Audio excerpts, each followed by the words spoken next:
Welcome to this week's episode of Lifts. We've got a very special episode. We've got Jon Canarick live from New York, and we've got Mo here live in person. I feel a little bit like the two Ronnies. There was this program, a comedy show in England. I don't know if you guys had this over here called The Two Ronnies. And something like that. Feel a little bit like that. And this is the first time we've had this type of setup where we've got you and I next to each other, and we have a guest who's remote, but we're going to make it work. So it's a big first. Welcome, Jon. Anyway, thank you. Good to be here, guys. And for those of the audience that do not know Jon Canarick, Jon, I consider you a friend, a mentor, an industry expert, but you are a managing partner at Northcastle. Yes, that's right. And we've been investing in the industry for really since our beginning. Back in 2000 was the first time we invested in the space. So. And when we were thinking about what we're talking about today, which is primarily around Xponential and the events surrounding it, we were putting a list of names together, and you were at the top of that list just because of your experience in the space, not only as an investor, as an advisor, and we felt like you would be a really helpful person to help us kind of unpack some of the things that have been happening. Well, thank you for thinking of me, and hopefully I could add whatever insight I could add to the conversation. Well, let's go ahead and get right into it. This is a special episode of Lifts. We felt that it was important to cover because recently there have been some significant changes with Xponential Fitness. And for those in the audience who are not familiar with Xponential Fitness is one of the largest boutique fitness operators in the world with around 3,000 studios. They are also a public company. They went public a few years ago. So that allows us to kind of get a deeper look into their performance and some of the decisions that they're making. But I want to give some background into how we actually got here. And how we got here is the announcement that Anthony who is the founder and CEO and might even be the chairman of the board or was chairman of the board, is stepping down, and they have appointed an interim CEO to come in while they have kicked off an executive search for a new CEO. And for those of you who have not been tracking, this might seem like a sudden, rash decision, but I think it's anything but that. I think this has been coming. I don't think this was a big surprise. We knew that something might be here. From my perspective, this got started probably about a year ago, where there were some news reports and some leaks, might be the right term, in that the Xponential franchise network might not be performing as well as Xponential claimed them to be, particularly around store closures. The second one is just around the unit economics as well, and how these stores were sold to potential franchisees. There was a report that came out last summer, I believe it was around June, by an activist investor, and it was called the Fuzzy Panda Report. And that, kind of made a lot of broad allegations, both against Anthony personally, kind of going over his background and his history, which I don't know how relevant that actually is here, but more importantly around some of the claims that Xponential was making and that those were false. That was then followed by a Bloomberg article a few months later that added on to the Fuzzy Panda Report, where they did a bit more research and spoke to some franchise operators and kind of found out that there might be some truth here. And that sent the share price of Xponential, I'd say the Xponential shares have been pretty volatile from last June until now, and we will see some volatility there. That's some background. Jon, I don't know if you would like to add anything to that. No, I mean, I think that's a good recap of where we're at. Obviously, there was an announced SEC investigation that came onto the scene. I don't have the dates in front of me, but a couple of months ago, and then I think more recently, one of the Department of Justice offices in California, I believe, has also launched. I don't know if they've launched an investigation or something, but I think that's also the news that came out with the resignation or suspension of Anthony Geisler. Yeah, so I think the net here is there's a few topics that we'd like to uncover, but Anthony has been the face of Xponential for a lot of people. In fact, in some cases, some people would say that he created the brand, he is the brand, and he has been the primary kind of point of contact. So my first question here is, with Anthony departing, I don't know if he stepped down, if it's a resignation, but he's no longer part of at least the front-facing side of the business. I would still assume that he still retains the majority of the shares or majority control, potentially, of Xponential. What do you think the impact is of Anthony's departure to Xponential? I think that from a day-to-day basis, if you're a franchisee under any one of their brands, you continue life as normal. There's a brand president in place at Xponential for every brand that they operate. They each have some level of resources through the field, and so I don't think anything changes for those people. What I don't know is the role he played in the sale of new franchisees and discovery days, and of course they also have acquired many brands to add new product to their portfolio over time, and I would imagine Anthony was the leader of that. So I would assume any efforts on brand acquisition comes to an immediate pause, a halt. I have no inside information or no knowledge about the process for selling franchises and whether that will at least take any sort of hiatus given what is going on with Anthony, but also the broader investigation. I just have no knowledge there. One of the things I was interested that came to my mind is, there's obviously quite a lot of press around them, and I suppose as an outsider and maybe an investor like yourself, is it it's the fitness sector, fitness category. What do you think the impact is on the sector? Well, maybe initially the boutique element of it, and then maybe the broader sector as a whole. Sure. Well, look, there's no denying that the public market investors, right, who really are the people invested in Xponential Fitness at this point in time, or at least significant investor, between F45 and Xponential, it's not been a very good public market story. I think you could break that down, further into the private markets and then separate out the world of franchises and corporate stores.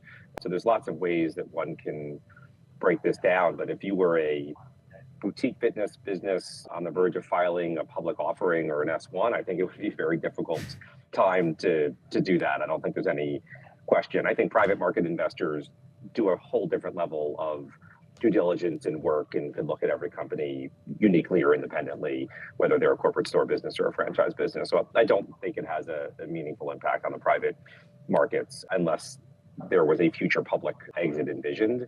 This certainly doesn't help that story.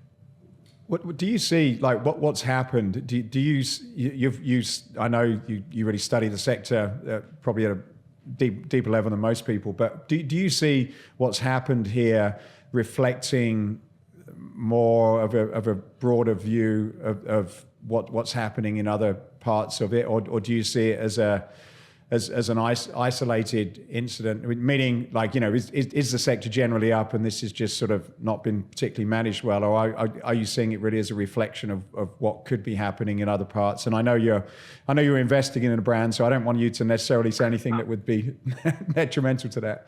No, I'm happy. I'm happy to touch on. We're invested in two different boutique fitness brands, and I talk to people across other brands as well. So Barry's and SLT, maybe a little bit lesser known, but a Pilates concept based out of New York, similar to Solid Core for those that are familiar with that brand. That's quite a bit larger than we are. And the trends are really strong for all of the businesses that I just mentioned, and I believe other businesses as well. And what's interesting, of course, is the same store sales growth that Xponential has reported, which I could only assume are reasonably accurate, are also been quite strong. And so, my take on what this may mean between what happened with F45 and what happened here, or it's happening here, or at least allegedly, we don't know what's true and what's not true, is it may just be that some brands are not designed to be as large in terms of the quantity of studios that Xponential has created. And may not mean that, right? Perhaps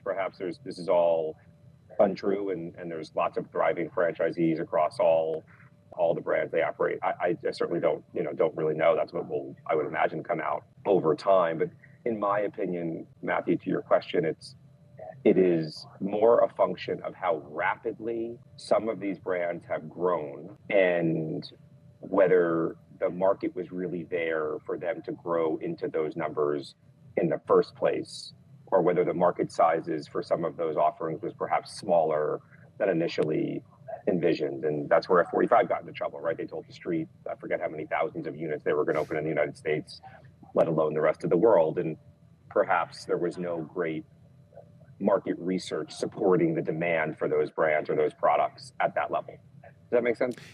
Yeah. Yeah, no, I definitely think so. I want to just kind of unpack the unit economics here for a minute for people who might be listening.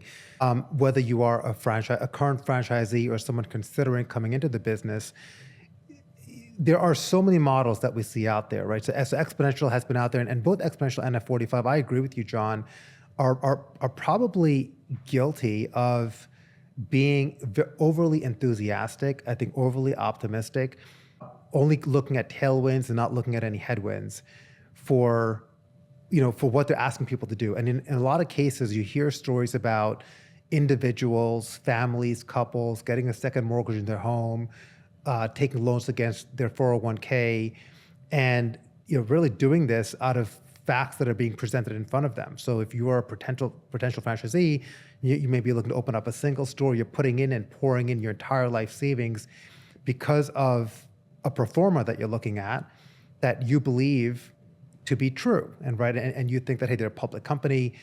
So what should we consider? I mean, just looking at an urban market, I want to ask you a couple of questions here based off your experience, but looking at things like a store build out for boutique fitness, I know there's a lot of variances here, but if you were to kind of bookend a range, what would a build out cost, in your opinion, look like?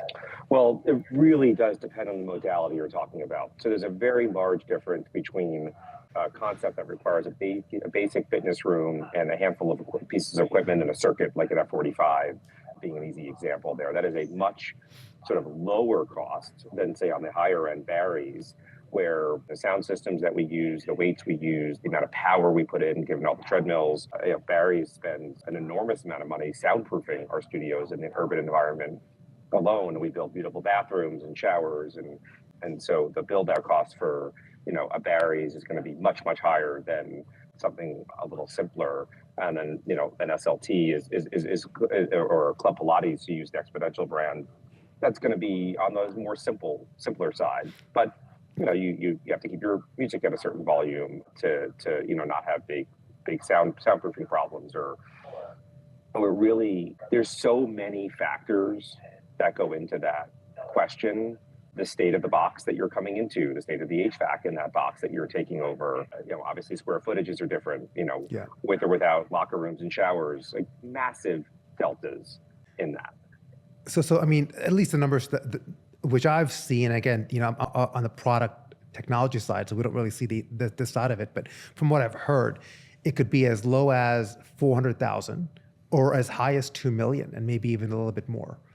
So it is a very, very broad range, right? And when you look at Xponential, they have so many different modalities that there is significant variances potentially for all the things that you mentioned, which then leads me to the next question around average store volumes or average revenue per store. That variance is also almost as large. Yeah, no, that's all over the place. The numbers are really all over the place. Capacity varies widely. So people per class being one measure of capacity, and then the demand for classes per day on average being another measure of capacity and ultimately utilization. So the average unit volumes are all over the place, and for the most part, there is a clear correlation between density of the core consumer and that average unit volume. Obviously, some places have more competition than others, so there's more than the simplicity of density. But you could have enormously successful suburban boutique fitness concepts.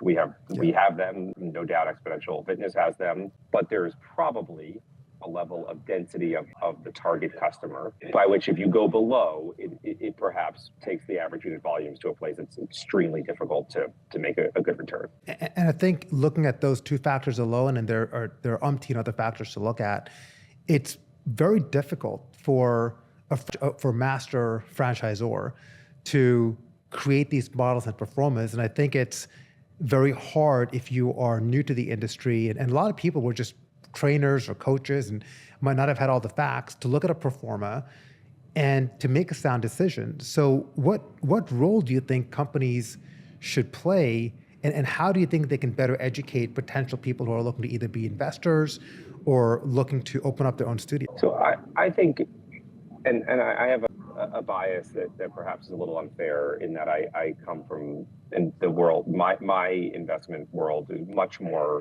commonly owning and operating the brand, right? And the corporate store build outs, or in the case of Crunch, we are a franchisee, but we're the ones putting up the capital and doing the work and deciding whether we think the location is going to be successful.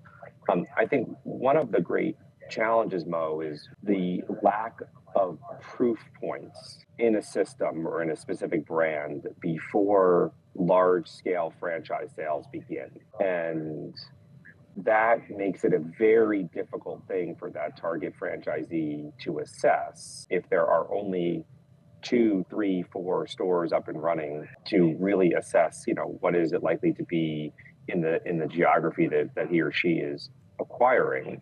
And then I'll just take it one step further, which is it's not just the sheer number of locations, but are there proof points in a location that is somewhat like mine?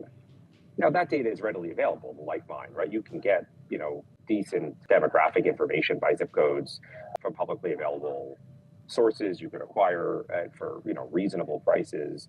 So that's the question, is there enough data? Are there enough data points for the large scale franchise sales that have taken place in this industry, relative to that person's ability to make a good decision? When we spoke, we had Anthony on at this year, and we were talking about, or he was talking about, some of the regulation that's required from a franchisor's perspective. And from what I understood, or from what he explained, there's the bar's set quite high in terms of what information you have to provide and the way it's done and how you report and everything. Like, what do you know anything, or either of you know anything about, what is required? And if so, how could there have been maybe some sort of misalignment in terms of what happened in this situation? Yeah, no, he's right. I mean, it's a highly regulated industry franchise, and there's real rules about what you can and cannot report in your franchise disclosure documents. And I would imagine there's also similarly very real rules and restrictions of what you can and cannot say in what's called discovery days, right? So that's where an interested franchisee, goes to a series of meetings to learn more about the concept to help aid their choice. So I would agree with that, Matt, that there are real laws and rules in place.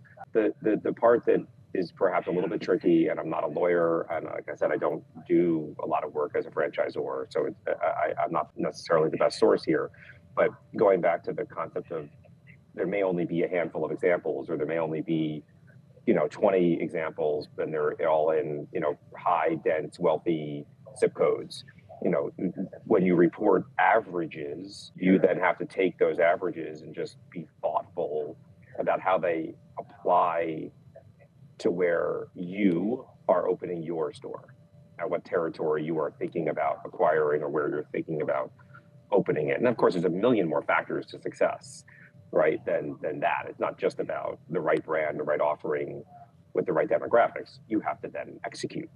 So it's challenging, but certainly this is a very regulated industry. That's absolutely correct.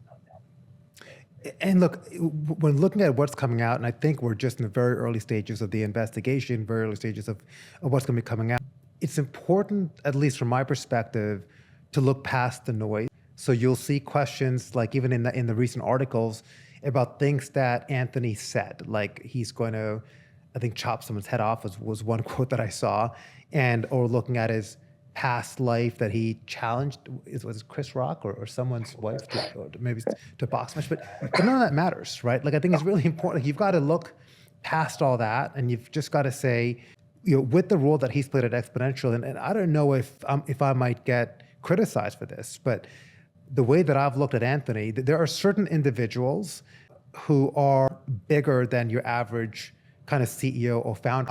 I might put Julie and Elizabeth at SoulCycle, who were very influential in doing what they did with the brand over there.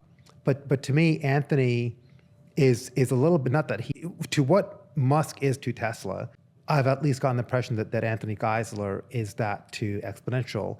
Again, I know I might get criticized for making that statement, but he played an outsized role. He was the face, he was the center of it, and I think he drove a lot of the decisions behind it.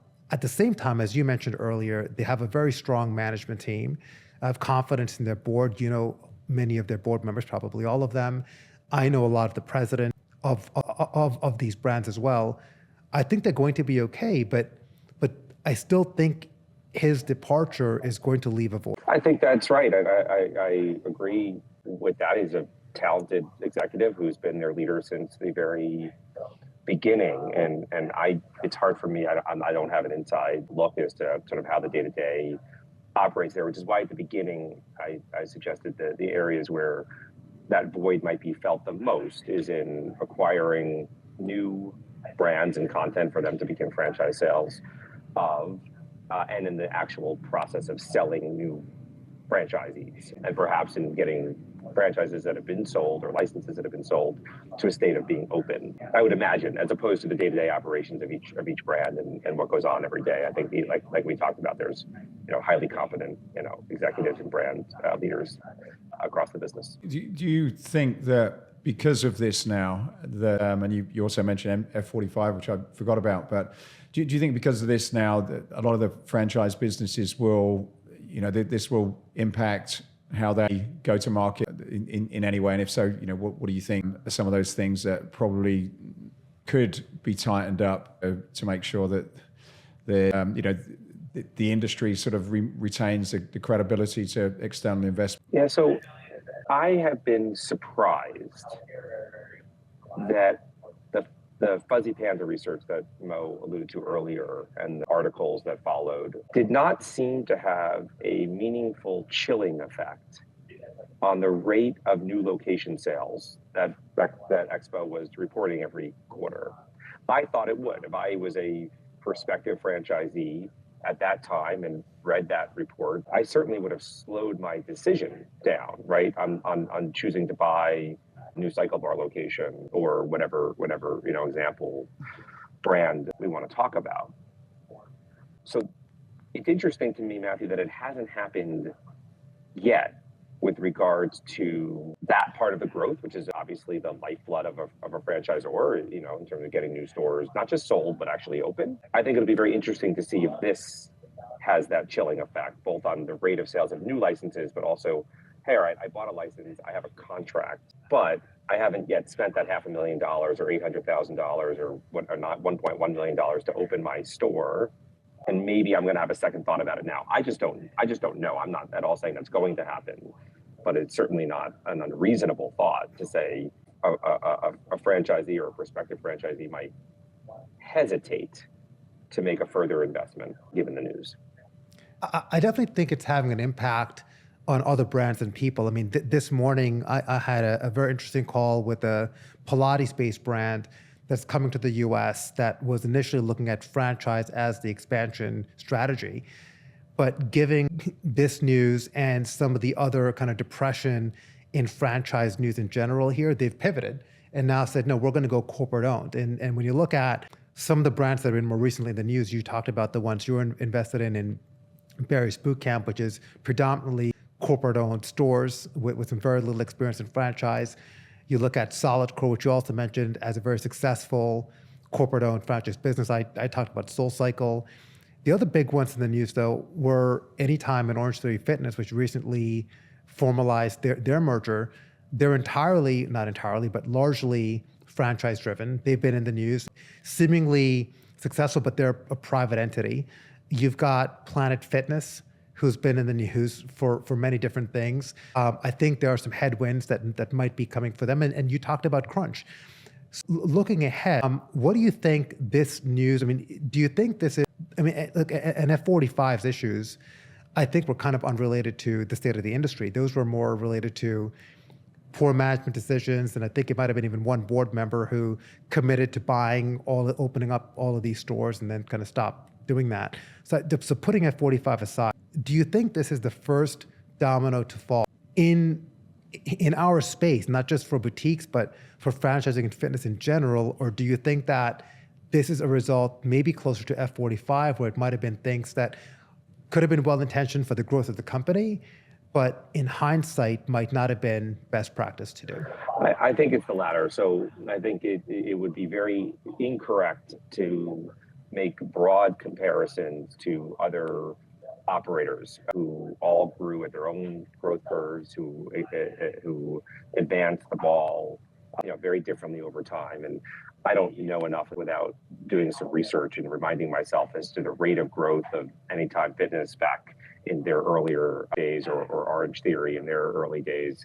The Planet is, one of the most heavily invested in franchisee business, right, across the private equity industry, and private equity firms, I can assure you, go very deep in their due diligence. And so there's no question that people kick the tires on the success of the typical franchisee across Planet and Orange Theory, also very, very well invested by private equity. Now, obviously, they've had some challenges from COVID and coming back from that, but those decisions, the growth of Orange Theory was a pre-COVID growth, and I think the business model was working really, really well. And I think the same thing would be said for Anytime during their heaviest growth period. And so I would not want to paint a picture to the broader industry. I can say firsthand knowledge that the Crunch franchisee model works very well. You spend a certain amount of money, you have a average return of cash flow on that every year that is very healthy.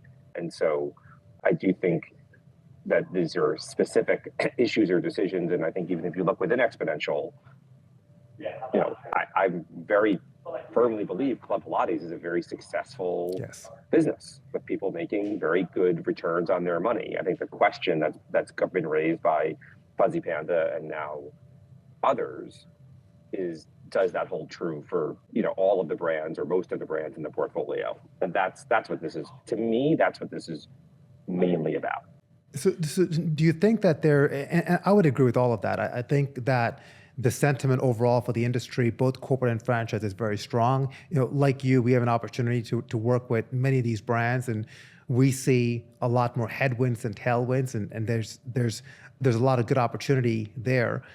When it comes to overall reporting in the category, even looking at public companies that are out there, Peloton on the connected fitness side, Xponential, Lifetime, Planet, and others, do we need more governance and standardization in how some of these numbers as it relates to our industry are being reported on? So I think you have to separate public and private in this case, right? So private, when you're a private investor like myself, if you have an opportunity to do due diligence and make an investment in a franchisor, we have the capabilities, the wherewithal, the experience to go ask all the right questions and do the research to get as comfortable or not comfortable with making that investment. And so nobody needs to look out for us from that perspective.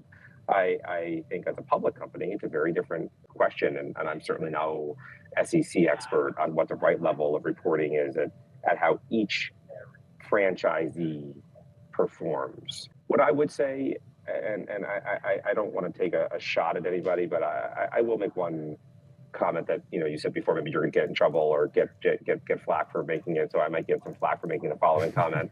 I would say the equity research analysts owe it to the retail investors, right? Owe it to the people that are buying stock in these companies to dig deeper and to understand whether the franchisee level business model, if Xponential Fitness is going to sell 500 locations a year or whatever that number is, and it's predicated on selling, all of these different brands that roll up to 500, to kicking the tires on whether the business models that they're selling are working for those that are in the space. And so whether the companies should be doing that or not from a public reporting standpoint, like let's bring on an SEC expert to think about that. But from a research perspective, I do think it could have been at a deeper level here that maybe would have uncovered some of this earlier, if it's even true, right? So right now it's an allegation. I don't want to assume anything. Mo, any final thoughts? Well, look, I think any news like this is obviously unfortunate for the industry. And I would caution the listeners, similar to I think the theme that we've had here, is to not make broad-based assumptions. There's typically more to the story. and it's very easy to have us gravitate towards the attractive or the clickbait type of phrases and terms that are being used. I think, as it relates to Xponential, it's a good business. They have great brands. They've got good leadership. And certainly what happens at one brand is not something to use as a baseline for what happens across the industry. I think there's a lot of good headwinds coming in, as Jon, as you mentioned. So many brands are trending in the right direction. So I'd be curious to see where this goes. I do think that there's more details to be uncovered, and I'm optimistic that Xponential is going to be able to navigate its way through some of this patch here. Yeah. There's definitely good brands and good business models in that system. The question of whether there's bad ones as well that have been oversold or not, that's what I think is going to be figured out. But there's great trends for fitness, and people are working out and at record levels, and so there's lots and lots of good things for the category and for many brands in the category.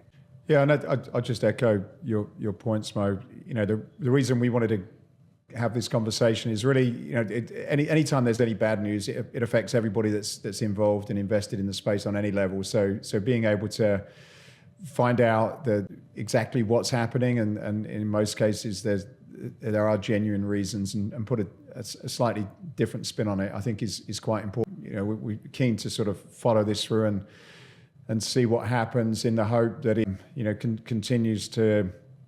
people continue to have confidence. And it's nice to get your opinion as well, Jon, where you say that, certainly from your perspective, you're certainly seeing a positive outlook in the area that you are, which is good to hear. Yeah, I feel great about our various brands in the space.